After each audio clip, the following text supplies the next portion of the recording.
I don't tell my dad that I love him. In fact, I genuinely cannot remember the last time I did. Telling people I love them is very, very uncomfortable for me and very, very hard for me. And I only do it on very rare occasions. My dad is by far the most important person in my life. Yet those three little words almost never come out of my mouth because it's not actually how I convey love in my life. There are 5 different types of love language: physical touch, words of affirmation, gifts, quality time, and acts of service. For my dad and I, it's quality time. But love language is different for everyone. Physical touch definitely isn't my thing, but I have friends who love hugs. Every time they see me, they want to give me a hug.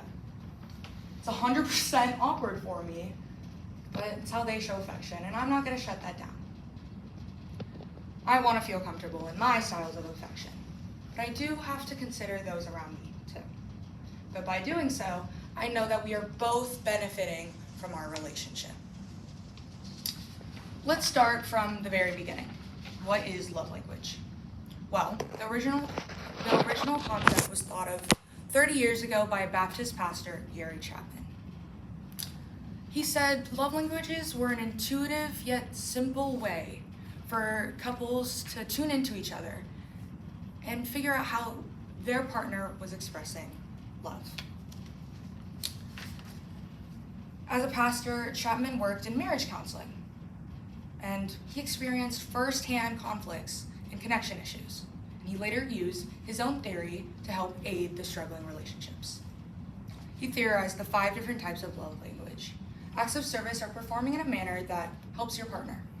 Quality time is spending meaningful moments with each other.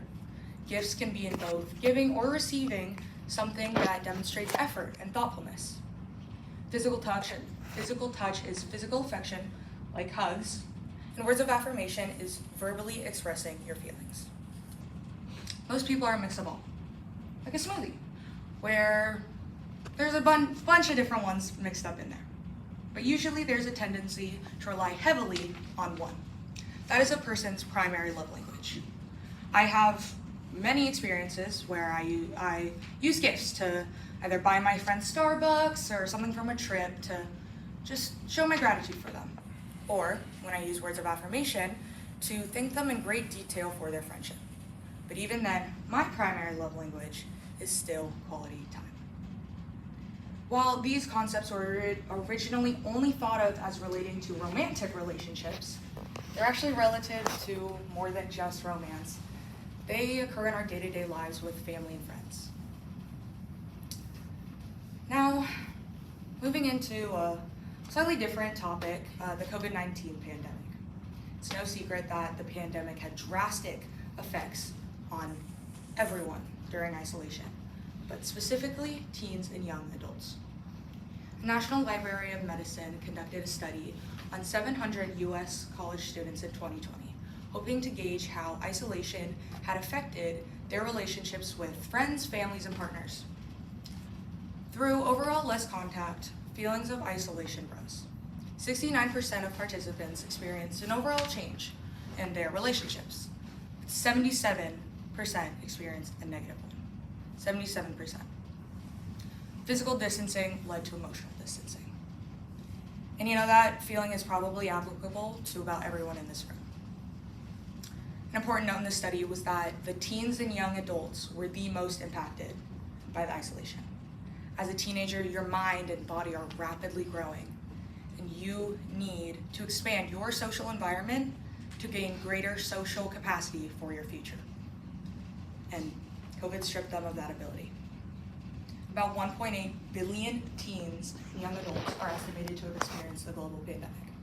About 1.8 billion people are most likely experiencing some sort of gap in their social development skills.